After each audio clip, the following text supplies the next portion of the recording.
ahora que ya hemos obtenido el registro de riesgos, tenemos que analizar de alguna manera qué prioridad le damos a cada uno. Esto lo vamos a hacer a través de varias herramientas, pero una de ellas, una bastante común, es el análisis cualitativo de los riesgos. El análisis cualitativo de los riesgos tiene como objetivo evaluar la prioridad con la que se deben tratar los riesgos. ¿Cuáles riesgos van a requerir más esfuerzo por nuestra parte o más atención? ¿Cómo se hace esto? Midiendo dos factores. Dos factores que son la probabilidad con la que puede ocurrir un riesgo, y el impacto. El impacto es el daño o el beneficio que puede producir el riesgo sobre el proyecto. Con estos dos parámetros vamos a dar una valoración del riesgo y luego categorizarlos y priorizarlos de mayor a menor importancia.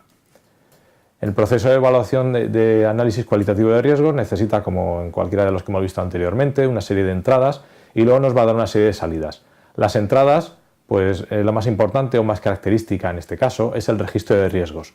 Las otras ya las hemos utilizado en otros procesos, como la línea base de alcance o los factores ambientales de la organización. Aquí la más característica es el registro de riesgos, que es, como conocéis, un listado de todos los riesgos que consideramos que pueden darse durante la ejecución del proyecto.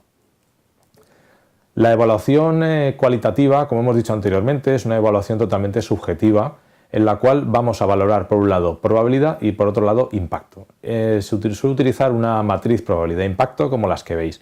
En este caso hemos separado la matriz por la parte de vuestra izquierda, las amenazas, que son aquellos riesgos que en caso de materializarse van a producir un efecto negativo sobre el proyecto, y en la parte de vuestra derecha, a este lado, hemos colocado las oportunidades, que son riesgos que si se materializan inciden positivamente sobre el proyecto. Lo que hacemos es darle entrada a la probabilidad de cada riesgo por la parte de las columnas y luego por la parte de abajo, por la parte de las filas, y luego por la parte de abajo, en la parte de columnas, vamos a dar el impacto. Cuando los crucemos, nos cruzaremos en una casilla, que puede ser, en este caso, las que hemos puntuado como A's, como M's o como B's.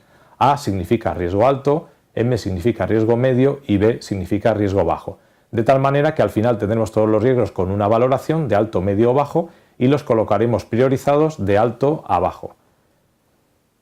Para entrar con probabilidad o con impacto, podemos establecer una serie de criterios como el ejemplo que presentamos a continuación, donde, por ejemplo, en una escala que hemos colocado en esta tabla, podemos ver que muy alto podemos considerar que pueden ser aquellos riesgos que en caso de materializarse incidan en una duración del proyecto de más de 40 días, o en un coste de más de 200.000 euros, o un impacto en la calidad muy significativo.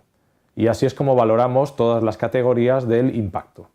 El criterio que hemos puesto aquí es solo a modo de ejemplo y debe ser adaptado para cualquier organización según lo necesiten. Al final de este proceso lo que tenemos que hacer es actualizar el registro de riesgos, dándole prioridad a cada uno con la puntuación que han obtenido en el cruce de la matriz probabilidad-impacto. También debemos aportar al final del proceso un listado de asunciones que se hayan realizado para dar puntuación o valoración a tanto la probabilidad como al impacto que puede tener el riesgo sobre el proyecto, del modo como hemos representado, por ejemplo, en la tabla de valoración de severidad y de impacto en grados de muy bajo hasta muy alto.